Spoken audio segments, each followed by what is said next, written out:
For my October bullet journal theme, I'm combining a traditional warm-toned autumnal Halloween colour palette with the florals and sunshine of our Southern Hemisphere spring. I like to think this layout could belong to a friendly green witch. The orange and teal colour scheme is an unusual one for me, but I think it fits both the planet's current seasons so well. Hi, I'm Erin. Let's plan for October. I jumped into this theme with an idea of how I wanted things set up structurally, but not really with an idea of how I plan to decorate. Lately, that's something I've really been enjoying just going with the flow with. I did have the colour scheme in mind already though, so I went through all of my stationery, everything I own, and I picked out everything that I thought would work with that kind of colour scheme. I'm kicking off my cover spread by tearing a kind of a circle-ish shape in the right page. I used a craft knife to make the first incision so I had a place to start tearing from, and I'm just kind of finessing the shape as I go. I've done windows in cover spreads before, but I've never torn one like this, and I wasn't sure if I was going to like it because obviously it's a bit more imprecise than cutting things with a ruler and a craft knife, but I actually really like the way this torn window came together. It feels like a little tunnel through to the next page. I'm using some yellow A4 paper to tear a long strip to go on the top and bottom of this page as well, and then I'm going to layer this with a ditzy floral printed origami paper. I actually bought this pack of A4 yellow paper way back for my May 2023 bullet journal setup because I wanted it to go with another printed paper that I had, so it's very nice to be giving it some more use. It's just kind of been hanging out in my drawer, waiting for this moment. I'm using a real mix of things this time, some stuff that I've had in my collection for a long time, some stuff that I've only got recently. It really is from all over the place, and I will link to as much of it as I can in the description in case anything you see catches your eye and you want to add it to your own collection. I always find this process really tricky where I'm trying to use one piece of paper to cover from the left all the way onto the right side of the page. I feel like it takes a bit of finessing, and I have been putting a lot of stuff into this journal, so it is starting to get a bit chunky. I think that makes it even trickier, but at the end of the journal it's going to be so satisfying that it is so chunky. This origami paper set is from Daiso and it has been coming in so handy. I used a different pattern from the set for my August setup just a couple months ago, and here it is again appearing for October. I really like these little ditzy floral prints, and they also have some gold gilding, which always makes me so happy. The way I'm using this paper for this journal setup I think is giving a bit of an old style wallpaper vibe, which I really like, but I feel like if you styled this with different elements around it, it could really give like an Italian summer kind of a feeling. I've torn this one down so that the width of the paper is a little bit less thick than the previous, so you can still see a little peek of that yellow out the top of this strip of patterned paper. Because these origami paper sheets are much smaller than the A4 that I'm using for the yellow, I'm adding these to each page separately, and that was actually so much easier to line up, so I'm doing that with the yellow now too. You just have to be a bit careful to make sure that the torn parts line up where the binding sits in the middle so it still looks like one long strip. I'm really going for some pattern bombing here. I knew I wanted to have this floral pattern sit behind the hole in the page. That's a lot of pattern, so I wanted to make sure I did that part next so that I kind of knew what I was getting myself into and could decorate with that in mind.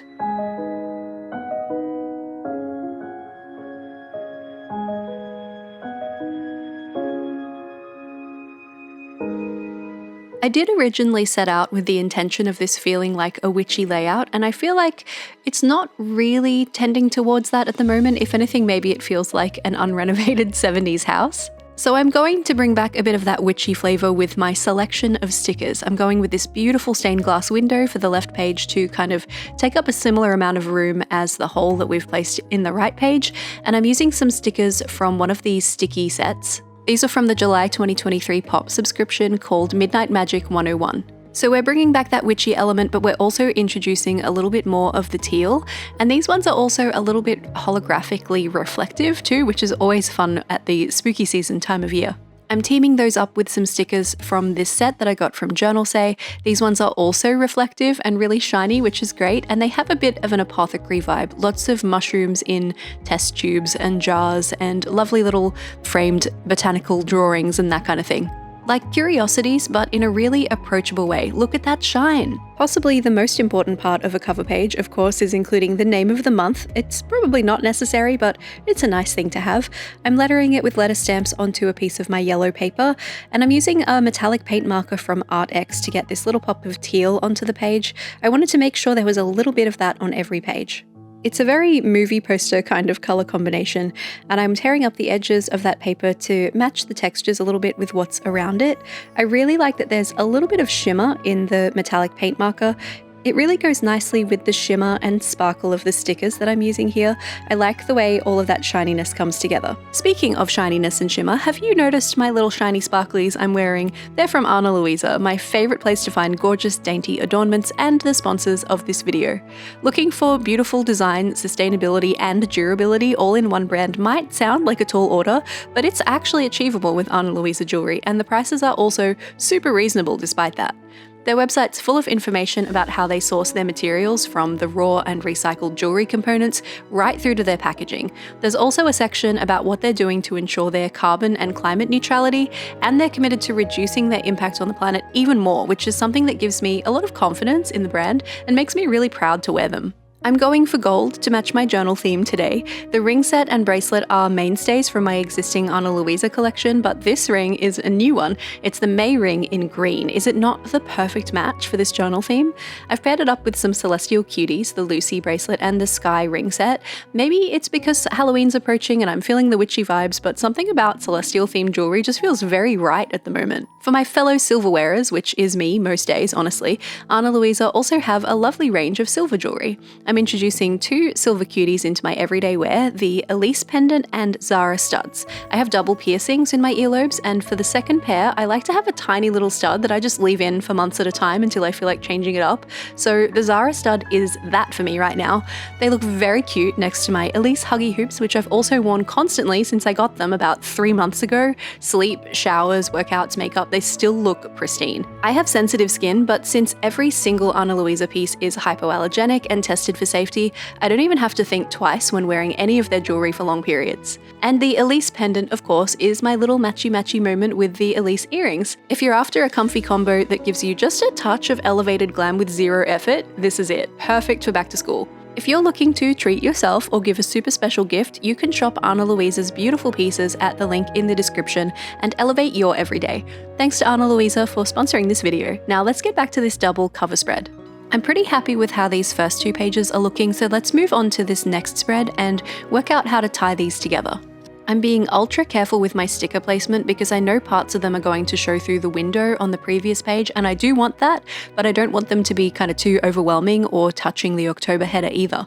I'm also introducing some washi tapes from a set I got recently from JOURNALSAY. These ones have some gold holographic reflections on them, which is really fun. I've got a thinner leaf washi tape and then also this travel stamp kind of style. I'm also including another washi tape that's from Paper Monogatari. This one is from their Autumn Serenity collection from last year, but it's actually sold out. I'm so sorry. That said, Anna has just released her fall collection for this year, in fact 2 fall collections for this year, so I'm sure you'd be able to find something else that could take the place of it that you'll enjoy just as much. I usually try to stick to my own hemisphere seasonally in my bullet journal, at least somewhat, but I'm actually going to be traveling in October to the Northern Hemisphere, and I'm hoping that I'll actually get to experience a bit of a proper autumn with beautiful orange leaves and colder weather and maybe some rain. My hopes for that trip have definitely influenced my colour choices for this theme, and they're also very much influencing the quote that I've chosen to include on the right page here. I just jumped on Google and searched for adventure quotes or travel quotes, and I came up with this one. It's not attributed to anyone, but the quote is, "It feels good to be lost in the right direction." I don't know where it's from, I don't know who said it, but if you do, please let me know so that I can make sure that I credit them in my journal. This spread already had a fair bit going on, so I didn't want to make it too bold a quote. I've opted just to stamp it with a turquoise letter stamp, the same one I used for my October, directly onto some of my yellow paper, and then just cut that into strips so I can put one strip at the top of the cover page and one strip at the bottom. I played around with a couple of other ideas for how I could space these, but I ended up just going with top and bottom of the page that also has October written on it. I'm usually a really big proponent of glue tape, but on a strip this small, I felt like I was risking ripping this piece of paper a little bit, so I opted for a glue pen instead, and I have no regrets about that decision. It was a very good one. I realize this is a very involved cover spread that's not actually serving any practical function. I just really enjoy doing that, especially this time of year around October.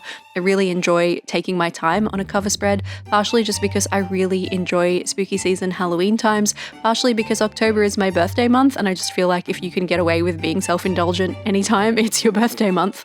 And also the journal I'm using for the second half of this year, the Tifosi Bodhi .grid A5 journal, has 192 pages, and I'm used to working in journals that have 160 pages, so I'm pretty willing to just splash out and use up some extra pages because I don't want to leave any empty at the end of the year. In a leaf straight out of Icy Studios' book, I am colouring the edges of my torn paper here with a gold paint marker.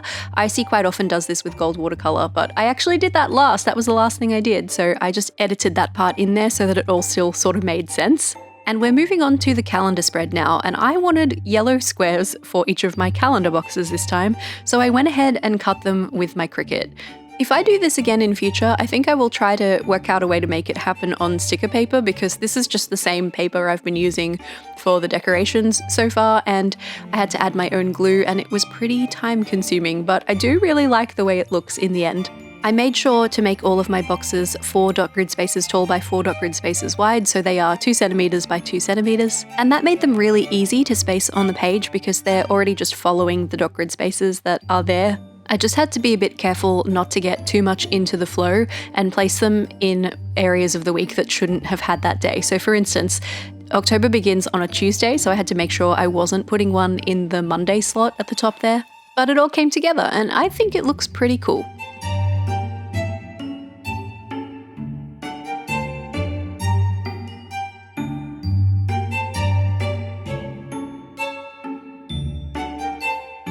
Here's a little .grid spacing cheat sheet in case you want to copy this calendar layout for yourself. You don't have to do it with extra bits of paper like I did. You could absolutely just draw the shape of these boxes and it would work in exactly the same way. Now, I only have so many sheets of this printed origami paper, so I'm kind of trying to ration it to make sure it can get me all the way through the theme. So as much as I will be still using it across many of these pages, it won't be on every page, and I'm going to be trying to use it in smaller chunks than I did at the beginning. We've already established it as a big part of the theme. Now we just have to keep using it somewhat consistently. Also, serendipitously, my Tom Studio Lumos Duo has the Pilot Suigyoku ink in one end, which is a pretty good color match to the turquoise metallic marker that I've been using to stamp all my letters, so I jumped in and used that to put the numbers on each one of my little yellow squares. And now we can continue decorating the rest of this spread.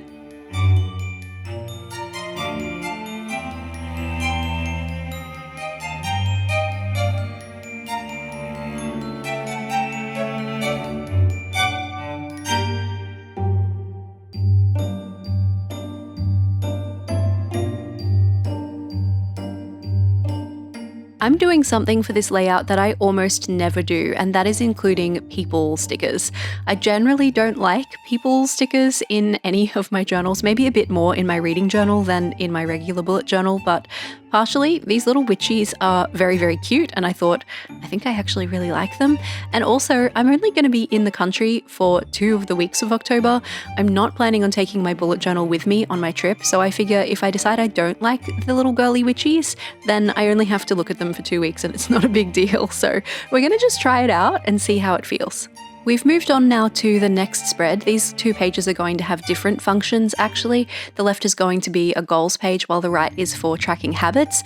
But whenever I'm using 2 pages for different purposes like this, I like to try and connect them with my design so they still feel like they belong next to each other, even if they serve really different functions. I'm also using these 2 postcards that also came with the Midnight Magic 101 pop set from Sticky, as well as the little witchy stickers I was using. Those are also from that set.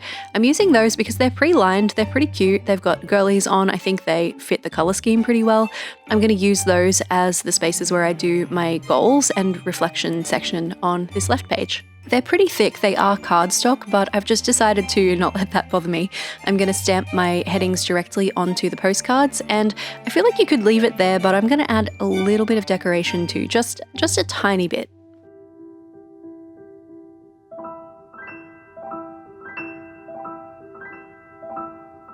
Moving on to the habit tracker on the right side, and these habit trackers might look a little bit weird to you, possibly, maybe. That's because I'm really only setting them up for the first, 3 weeks, not quite 3 weeks of October, because as I mentioned, I'm not going to be with my journal for all of October, so there's not really much point setting up the second half of the habit tracker and then knowing I'm not going to use it, you know?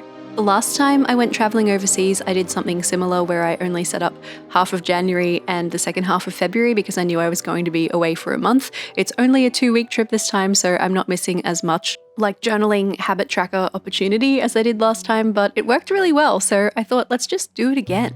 In case you're not familiar with what a habit tracker does in a journal, this is just a place to put the things that you're trying to get yourself to do every day, and then by dint of doing them every day, you'll want to continue to do them every day because you have to mark it off and be accountable, and you don't want to break the chain. I was feeling like this spread was lacking that kind of pop of teal that I'm really wanting out of this setup though, so I went through my Tombos and found a pen that I thought was a pretty good match. This is the 312 in Holly Green, and I think it looks pretty close to the metallic paint marker from Artex that I've been using for all the stamping parts. Close enough to look cohesive anyway. Once the heading's down on the habit side, then this spread will be done.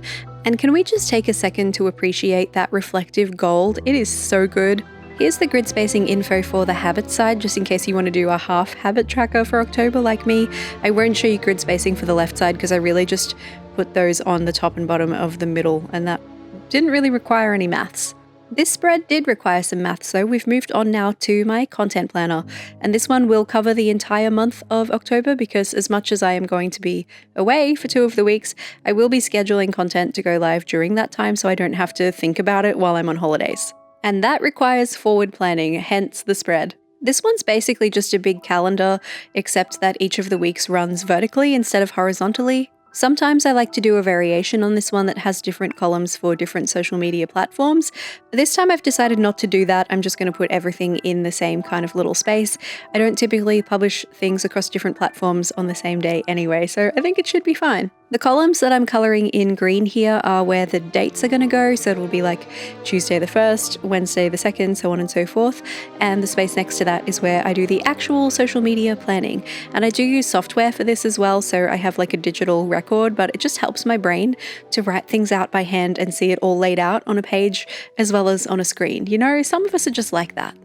It's so interesting when you get out everything from your collection that you think will work together for a theme to see which parts of it you actually end up using, because there's a lot of stuff on my desk around the journal right now that would look amazing with the theme but just didn't work because of sizing or the illustration didn't quite fit the vibe, but hopefully some of it I can squeeze into another weekly. I've set up one weekly as part of this setup, we'll get to that in a minute, but I will need to do at least one more weekly spread, and I've just run out of glue tape, but luckily I have some spare cartridges on hand, so I can just refill that bad boy and keep going. Usually I set up my extra weeklies on live streams so that we can all kind of hang out and journal together, and that's such a good time.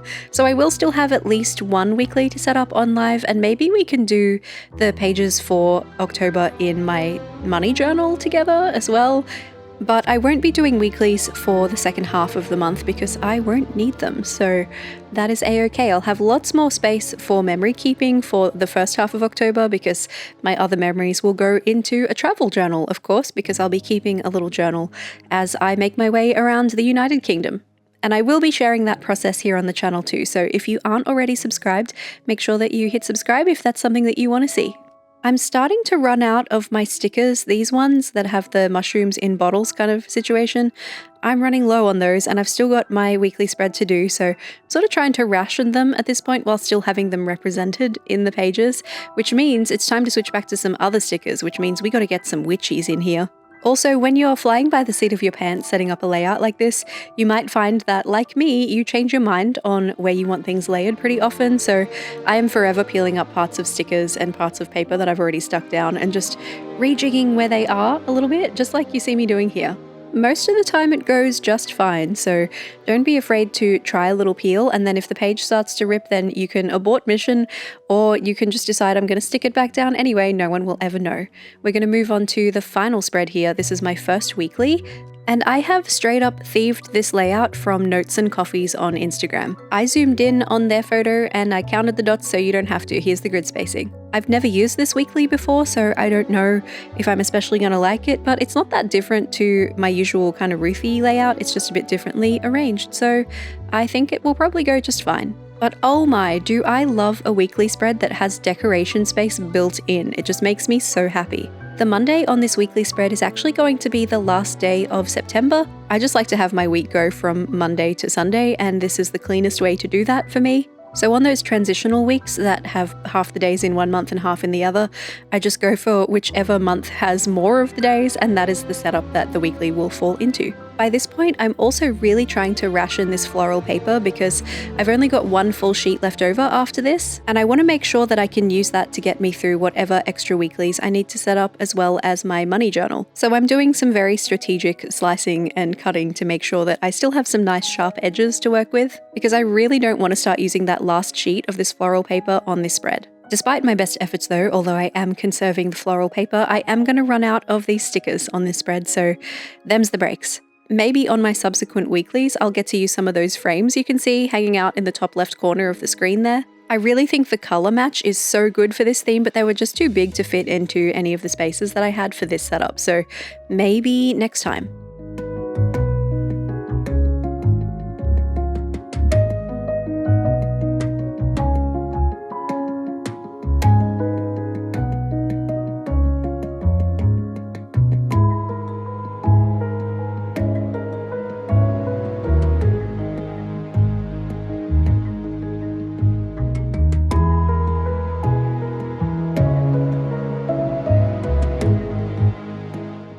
I must have just paced myself exactly right for the pages in this theme, because I'm also about to run out of that feather washi tape too.